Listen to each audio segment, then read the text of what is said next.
South cinema నిర్మాణంలో ఒక కీలకమైన మార్పును తీసుకొచ్చిన దర్శకుడు శంకర్. ఆయన ఎంచుకున్న కథలన్నీ దేశభక్తి నేపథ్యంలో సాగుతూ ఉంటాయి. 28 ఏళ్ల క్రితం వచ్చిన భారతీయుడు కూడా ఇలాంటి నేపథ్యాన్ని టచ్ చేసిందే.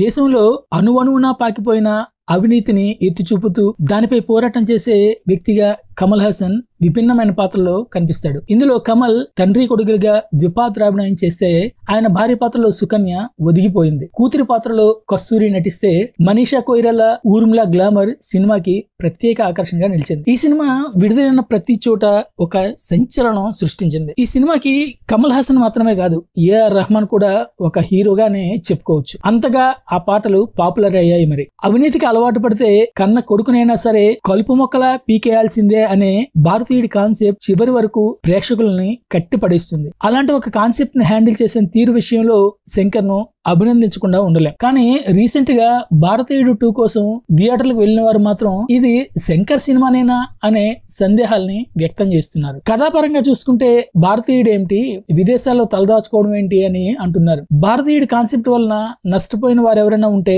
వాళ్ళ కుటుంబాల వరకు ఆయన పట్ల నిరసన తెలియజేయవచ్చు. కానీ దేశ ప్రజలంతా ఈ విషయంలో ఒకే తాటిపైకి రావడం ఏంటనే ఆశ్చర్యాన్ని కనిపిస్తుంది. భారతీయుడు మర్మకళ అనే ప్రాచీన యుద్ధ విద్యను ఉపయోగిస్తూ రౌడీ గ్యాంగ్ పై విరుచుకుపడితే, ఆ మర్మకళ ప్రభావం అంటూ వాళ్ళంతా గుర్రంలా గెంతుతూ వెళ్లడం హాస్యాస్పదంగా ఉందని అంటున్నారు. అసలు ఇది శంకర్ సినిమానేనా అంటూ అసహనం వ్యక్తం చేస్తున్నారు.